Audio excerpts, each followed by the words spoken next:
and thank you to Hedayah for hosting this conference and for inviting me to speak. I'm going to be presenting research on childhood offending under the Terrorism Act in the UK. This is research that I conducted external to ISD, published at the International Centre for the Study of Radicalisation with my former colleague Gina Vale, now at the University of Southampton. Gina's also here today. I won't make you wave, Gina, but please do approach her as well to talk about this research. I will start by echoing my co-panelists in saying that this research really came about due to a significant lack of robust evidence when it comes to our understanding of children's involvement in terrorist spaces, and therefore decision-making which was often reliant on assumptions rather than data-driven. Of course, this is very much an opaque space due to the necessary protections of children's data.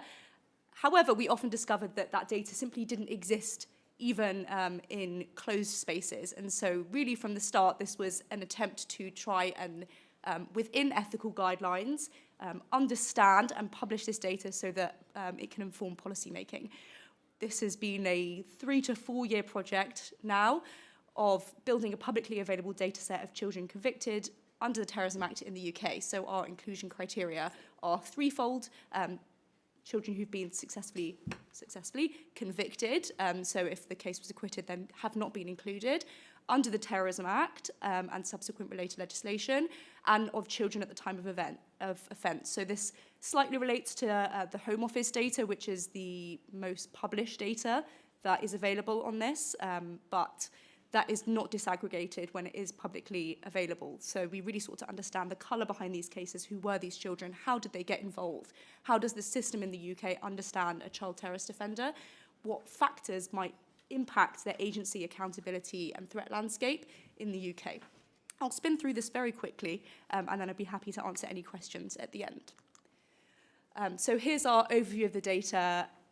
This is updated as of yesterday, I believe, but there's a lot of ongoing cases as well. We have 51 children convicted of terrorism offences since 2016. That's 50 boys and 1 girl. You can see from the graph on the left that the most common type of offence was related to extreme right-wing ideology. Around a third were related to Islamist, and we have 2 cases which we've called unknown or other. Unknown simply because that wasn't published, and other where it was unclear what the motivation was. I should say that our method for collecting all this was publicly available open source data through legal repositories such as Bailey law pages, through public CPS records, through sentencing remarks where they're available, but they're not often available, I should say, and when in doubt through trusty Google alerts as well. Given that many of these cases are publicly of interest and so are often reported on. You can see on the bottom right the age range of the children at first offence. Many of them committed several offences. You can see the range for extreme right-wing children goes quite a bit younger, to 13, and for most of these children, they're in the 15 to 17-year-old bracket here. But some of these are really very young at the age of first offence. This is our graph of offences over time. It broadly consists of 2 waves, although that is becoming ever more complicated. The first wave in pink, I hope you can see that, is of Islamist-related offences. So children who attempted to travel to Syria, who were motivated by IS-linked ideologies or Al-Qaeda, perhaps who planned attacks in the UK when they were unable to travel to Syria. This next wave in the grey is the extreme right-wing wave which came through after the banning of national action in 2016. This third wave, far-right, extreme right networks of Feuerkrieg and Sonnekrieg division, and the decentralisation of a lot of these movements as well, led to quite a significant spike, particularly during the COVID pandemic, as you can see. And we have the re-emergence of some Islamist-related cases, 2 children who tried to travel to Afghanistan, and a number of cases that are still going through the courts at the moment, potentially related to Islamist ideology as well. We've broken these cases down here by type of offence. You can see the most common form of offence was collection of information or dissemination of terrorist publications. So children who on social media platforms very often downloaded terrorist materials, operational information, and disseminated it to their peers. There's also a number of children who created their own terrorist publications independently of any adults, steeped in very strong aesthetic movements, often very violent and extremely racist, and were able to recruit other children into their movements based off this. So there's a couple of recent examples which you may well have heard about, the most prominent being a child up in Derbyshire who created quite a significant cache of propaganda. A screenshot of one of those videos became the front page of the Buffalo Shooters manifesto. You can see the third most common type of offence was preparation of terrorist acts. I'll go into this a bit more in a second. I would love to be able to break these all down. I don't quite have the time, but in the report you can see them in more detail. We have non-tact offences. We've included that here because a lot of children were convicted of offences at the same time as terrorism offences, broadly hate crimes, collection of weapons, and in some cases sexual offences, which may be well related to the same ideologies which drove extreme right-wing engagement in some cases as well. There's also the encouragement of terrorism. All of these cases took place on social media, and a small number of cases for supporting or membership of a prescribed organisation. That's quite a clear and probably not a surprising finding here, that a lot of children are not involved in formal groups, particularly on the far right, where those are less relevant to terrorist mobilisations nowadays, but rather are involved in online networks which aren't necessarily top-down or group-centric, but still involve the same engagement and radicalisation pathways that groups perhaps used to.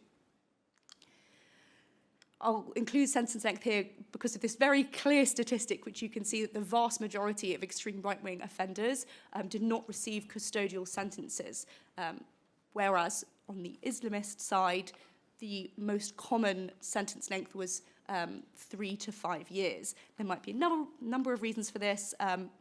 In some cases, the severity of offence for extreme right-wing individuals was on the less severe side, so more related to collection or dissemination of information rather than planning attacks. It could be to the younger age, generally, of extreme right-wing individuals who would have had stronger sentencing mitigations at 13, 14. Often, we found that extreme right-wing children entered a guilty plea, which would have counted as a mitigation, whereas often there was a more mixed picture among the Islamist-related children. And perhaps we need to consider what additional factors might be involved and which may impact sentencing between extreme right-wing and Islamist individuals. I've included this just to delve into one of these offences of those convicted of attack planning. There were 7 children who planned to travel to Syria, Afghanistan, or Libya, to Afghanistan, most commonly Syria, and had made quite significant preparations. Some of them had gone paintballing, for example, to prepare for what they perceived to be this kind of glorified war which they were going to travel to. They'd collected quite significant tactical equipment in some cases, and were being guided as to how to purchase plane fares and to travel to these cases. 9 children were convicted of planning attacks in the UK. There's some significant cases of a Justin Bieber concert in Cardiff. You can see on the bottom right, there's a propaganda image created by that young individual, a Isle of Wight festival case earlier this year, and local government buildings. You can see on the top right here, this is a manifesto written into a school notebook, which is, for me, quite a stark and difficult image to look at. There's a number of these cases of children who had made very violent imagery in these kind of more child-perceived areas. These extreme right-wing offenders often had quite significant online footprints, handwritten manifestos, online manifestos, were often talking to each other and able to recruit each other, unrelated to adults. Some of them had also started printing 3D printed weapons as well. So in this case, we can see that although the children might not have understood what they were doing, or might not have quite had the capacity to understand how they were being manipulated, they were able to conduct and plan quite significant attacks, which were very close to posing severe harm. And we've seen actually over the last year a number of cases of children who've committed attacks across the world, in Australia, in Switzerland as well. A brief note about the online space here, I would be remiss to not include it. When children have increased vulnerabilities, which is quite well understood, social media provides the opportunity for the exploitation of these vulnerabilities. We found 30 children were convicted of collecting information and 23 for dissemination, including creating their own propaganda. So children are capable of this innovation and amplification and able to recruit their peers, regardless of whether they understood that that's what they were doing. When looking through a lot of these sentencing remarks, a lot of children, particularly on the extreme right wing, would say, I didn't understand what I was doing, I was just trying to fit in, I was just trying to look cool, whereas perhaps previously to social media, there may have been a different way of expressing those vulnerabilities. Nowadays, it's very easy to go online, even for children, and to access very harmful information. You can see one example here from the recent Taylor Swift concert in Vienna that was cancelled because of an attack planned by children. At ISD, we found fairly easily after the attack 56 pieces of terrorist content available to sock puppet minor accounts, and a lot of this was content recommended to children by platform recommender algorithms. So perhaps even where children aren't actively seeking out this information, the easily accessible nature of graphic, violent and harmful content on social media leads to their exploitation of these vulnerabilities by children. And I know this is something the Online Safety Act is seeking to address with its codes of practice for children, which I believe are coming in mid-next year.